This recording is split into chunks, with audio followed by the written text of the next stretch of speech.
ওটা কোথায় তোমরা দেখে বুঝতেই পেরেছো, এটা ছিল মায়াপুর।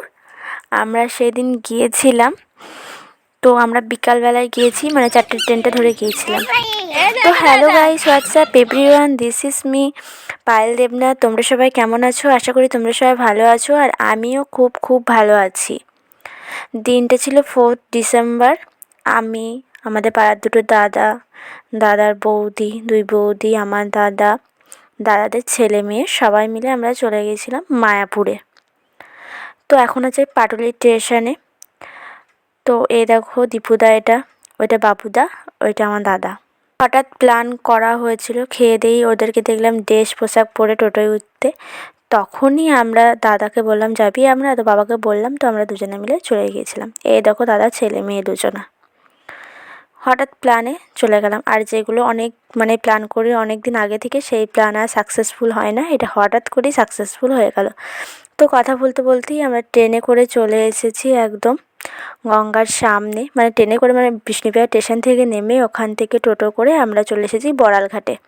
ওখানে নৌকার টিকিট কেটে নিলাম। আমরা লঞ্চে গিয়েছিলাম, 10 টাকা করে নিয়েছিল। আমার মাসির বাড়ি নবদ্বীপে। বোনকে বললাম যাবি, ওকে ফোন করে রেডি হয়ে থাকতে বলেছিলাম। ও রেডি হয়ে গঙ্গার সামনে চলে এসেছিল। আর এখানে আমরা একদম সবাই মিলে একসাথে একটু ছবি ভিডিও করে নিচ্ছিলাম।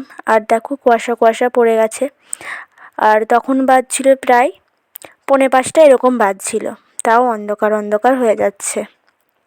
আমরা নৌকায় যাইনি, লঞ্চে গিয়েছি। এই দেখো আমরা সবাই মিলে, সবাই একটু হাই হ্যালো করে দিল। তো এখন আমরা লঞ্চে উঠে গেছি। লঞ্চে করে আমরা এখন চলে যাব মায়াপুরে। এই দেখো দাদারা সবাই এখানে বসে আছে, আমি আর বোন এই সাইডে বসেছিলাম। এই গল্প করতে করতে আমরা যাচ্ছিলাম। তো নবদ্বীপে অনেকেই জানো গঙ্গা যমুনা, নবদ্বীপের গঙ্গাটা হচ্ছে ঘোলা, মায়াপুরের গঙ্গাটা হচ্ছে সবুজ, গঙ্গা যমুনা এটা। মায়াপুরের দিকে প্রায় আমরা চলে এসেছি, দেখতেই পাচ্ছ সবুজ জল আর ঘোলা জল দুটো মাঝখানে আমরা। এই দেখো আমি আর বুনু, দেখো পুরো সবুজ জল। এর আগেও আমি অনেকবার মায়াপুর এসেছি, আবার চলে আসলাম। তোমরা যারা আমার মানে ভিডিও ফলো করো তারা নিশ্চয়ই জানো, মায়াপুরে আমি এর আগেও ভিডিও দিয়েছি, আবার দিচ্ছি। কোনো কিছু স্কিপ করবে না, ফুল ভিডিওটা দেখো। আর এখানে আমরা নেমেই পেয়ারা মাখা খাচ্ছিলাম। তারপরে আমরা খাওয়া দাওয়া করে পেয়ারা মাখা এখান দিয়ে আমরা সবাই মিলে চলে যাচ্ছি মন্দিরের কাছে। এখানে তখন কীর্তন হচ্ছিল ঢুকতেই। এখান থেকে মায়াপুর প্রায় 4 থেকে 5 মিনিট হাঁটা পথ। আমরা টোটোয় করে যাইনি, হেঁটে হেঁটেই গিয়েছিলাম। টোটো অনেকেই বলছিল 5 টাকা নেবো, 10 টাকা নেবো এরকম বলছিল, কিন্তু আমরা যাইনি। দিনের বেলায় 10 টাকায় নাই, আমরা মানে বুঝতেই পেরেছি এরা আগেও এসছে, তার জন্য 5 টাকা 5 টাকা বলছিল। আমরা যাইনি, আমরা হেঁটে হেঁটেই একদম চলে গিয়েছিলাম ইস্কন মন্দিরের সামনে। এ দেখো এটা নতুন করেছে এই মন্দিরটাতে, এটার ভেতরে আর যাইনি, রাস্তা থেকে ভিডিও করে নিয়েছিলাম। তো চলো যাওয়া যাক।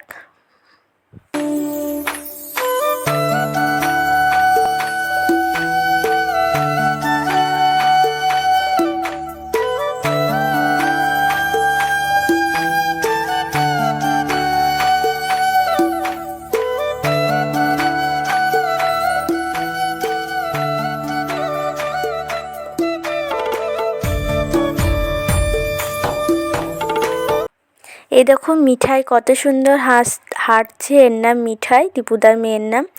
আর বাবুদার ছেলের নাম হচ্ছে বনি, ও কোলে কোলে যাচ্ছে, ও মিঠাইয়ের থেকে ছোট। তো আমরা ইস্কন মন্দিরের সামনে প্রায় চলেই এসেছি। দেখো এটা ইস্কন মন্দিরের গেটের সামনে। সন্ধে সন্ধে হয়েই গেছে, তো মন্দিরের ভেতরে যাই। আর হচ্ছে এখনও এই বড় মন্দিরটা সেরকমভাবে ওপেন হয়নি, দিনের বেলায় খোলে শুনলাম, রাত্রিবেলায় কটার সময় বন্ধ হয়ে যায় জানি না। আমি কোনোদিনও এখন এই বড় মন্দিরের ভেতরে এখনও যাইনি, শুনেছি খোলে। তো এইখানে মায়াপুরে ঢুকতেই এখানে সবসময় কীর্তন হতেই থাকে, এই কুড়ে ঘরটার এখানটায় কীর্তন হচ্ছিল। আমরা এখন সোজা চলে যাচ্ছি ইস্কন মন্দিরের ওই যেখানটায় কীর্তন হয়, সন্ধ্যাবেলা আরতি ফারতি হয় ওইখানটায়। আর এখানে তো সারাক্ষণ কীর্তন হতেই থাকে, দিনের বেলাতেও হয়, এখনও হচ্ছে।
গানের সাথে আমরাও একটু নেচেছিলাম, কিন্তু দাদাকে বলছিলাম ভিডিও করতে, ও ভিডিও করেনি, ও লাইভ করেছিল। তোমাদেরকে আর সাথে শেয়ার করা হলো না। তো আমরা মন্দিরের কাছে সামনে যাচ্ছি, যেখানে সন্ধ্যা আরতি হয় ওইখানেই যাচ্ছি।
Nice to meet you. Your son.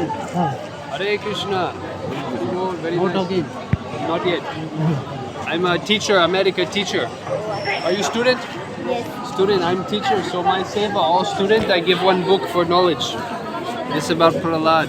This is explaining the bhakti of Nrsingadev. How to get to. তো আমরা সন্ধ্যা আরতি দেখিনি, আর মন্দিরের ভেতরেও ভিডিও তো করতে দেয় না যেখানে সন্ধ্যা আরতি হয়, আমরা দেখিনি। তো আমরা একদম এখান দিয়ে চলে আসছিলাম বাড়ির পথে, কারণ 8টার ট্রেনটা ধরবো বলে, কিন্তু আমরা 8টার ট্রেন পাইনি, এত লেট হয়ে গেছিলো যেতে।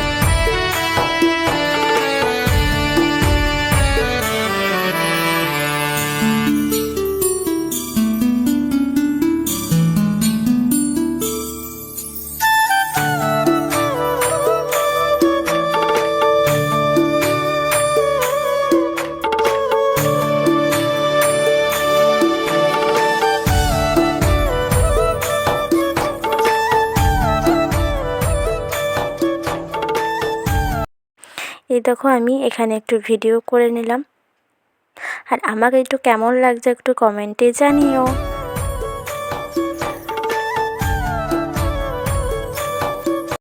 আর আমরা এখান দিয়ে একদম চলে যাচ্ছি বাড়ি, এখানে একটু বসে ছবি তুলে সবাই মিলে এখন বাড়ি যাচ্ছি। কতটা ভালো লেগেছে?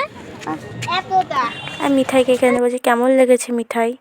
তো আমরা লঞ্চে করে আবার বাড়ি যাচ্ছি। 7:30 লঞ্চটা ধরেছিলাম, কিন্তু নবদ্বীপে নেমে আর 8টার ট্রেন পাইনি আমরা। দেখো কত অন্ধকার হয়ে গেছে। এখান থেকে আমরা ঘুগনি কি খাচ্ছিস?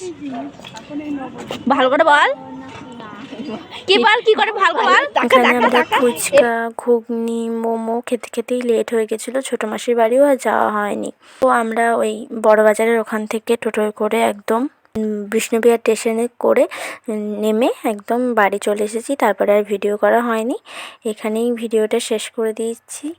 তো ভিডিওটা আমি এখানেই এন্ড করছি। তোমাদের ভালো লাগলে অবশ্যই লাইক, কমেন্ট অ্যান্ড সাবস্ক্রাইব করে দেবে চ্যানেলটিকে। দেখা হচ্ছে, ততক্ষণ তোমরা ভালো থেকো, সুস্থ থেকো, সাবধানে থেকো, টাটা।